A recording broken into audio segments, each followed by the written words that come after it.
Israel ने बड़ा बयान दिया है और कहा है कि ईरान ने मिसाइल अटैक किए हैं और जो दावा किया जा रहा है कि आयरन डोम को भेदा गया है उसको खंडित किया है। इस खबर को खंडन किया है, इजराइल की तरफ से ये खंडन किया गया। आयरन डोम पूरी तरह से सक्रिय है, सुरक्षित है, ये आईडीएफ की तरफ से जानकारी दी गई। हालांकि आईडीएफ ने उत्तरी इजराइल की तरफ सतर्क रहने को भी कहा है और इजराइल के नागरिकों को अलर्ट रहने के निर्देश भी दिए हैं। ईरान की क्रूज मिसाइलें मार गिराने का इजराइल ने एक तरफ दावा किया है तो वहीं ये भी बताया है कि एरो सिस्टम का इस्तेमाल किया गया और इन मिसाइल्स को गिराया गया, नष्ट किया गया। ज्यादातर मिसाइलें सीमा से सटे हुए इलाकों में गिरी है, यानी कि सीमा के बाहर गिरी है। कुछ लोगों के वहां पर घायल होने की भी जानकारी है और आईडीएफ पूरी तरह से तैयार और मुस्तैद है। इजराइल की तरफ से ये लगातार बातें की जा रही हैं। विशाल पांडे हमारे साथ जुड़े हुए हैं ज्यादा जानकारी के साथ। विशाल, 2-3 बड़े अपडेट्स मिले कि वॉर कैबिनेट की एक तरफ जहां बैठक बुलाई है नेतन्याहू ने, पूरा आकलन किया जाएगा कि आखिर कैसे यह हमला किया गया, कितना नुकसान हुआ है और उसके बाद ही कोई फैसला लिया जाएगा। दूसरी तरफ अमेरिका के राष्ट्रपति जो बाइडेन और नेतन्याहू के बीच भी फोन पर बातचीत हुई है।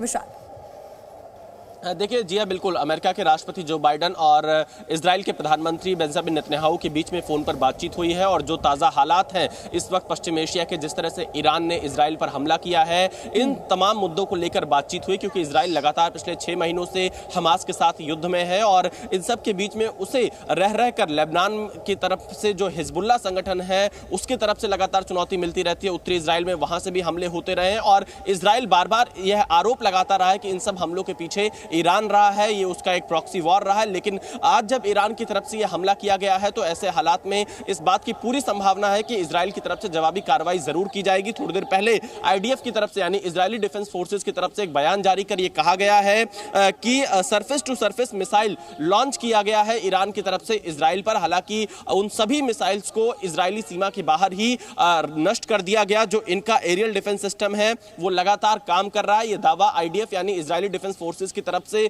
किया जा रहा है और इसके साथ ही साथ ये भी कहा जा रहा है कि एक छोटे से हिस्से में जो दक्षिणी इजराइल का हिस्सा है वहां पर कुछ इंफ्रास्ट्रक्चर से संबंधित जो डैमेज है इस हमले में वो हुआ है। ये बात इजराइल की तरफ से कहा गया है और साथ ही ये बताया जा रहा है कि बार बार जो इनका इजराइल का एयरफोर्स है उसके फाइटर जेट्स लगातार सक्रिय भूमिका में है और इसके अलावा जो इजरायली सेना है वो अलर्ट मोड पर है, किसी भी हमले से निपटने के लिए पूरी तरह से तैयार है। वॉर कैबिनेट की बैठक थोड़ी देर पहले इजराइल के प्रधानमंत्री बेंजामिन नेतन्याहू ने की है और इस दौरान दुनिया भर के तमाम नेताओं की बातचीत भी इजराइल के विदेश मंत्री और इजराइल के प्रधानमंत्री से हो रही है। देखना यही होगा कि ईरान के इस हमले का जवाब इजराइल किस तरह से देता है, क्योंकि जिस तरह से हम आशंका जता रहे हैं कि क्या ये एक तीसरे युद्ध के मोर्चा खुलने की शुरुआत है, क्योंकि ईरान ने जो हमला किया है, ड्रोन से हमला किया, मिसाइल से हमला किया, इजराइल का यह दावा है, इजराइल ये कह रहा है कि वो इस हमले में सफल नहीं रहा है, लेकिन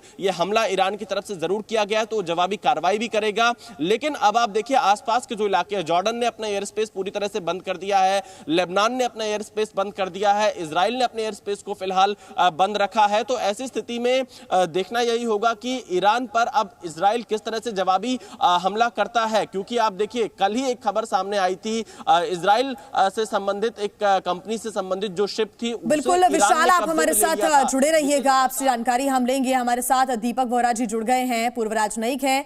दीपक बोहरा जी, बहुत स्वागत है आपका जी न्यूज पर।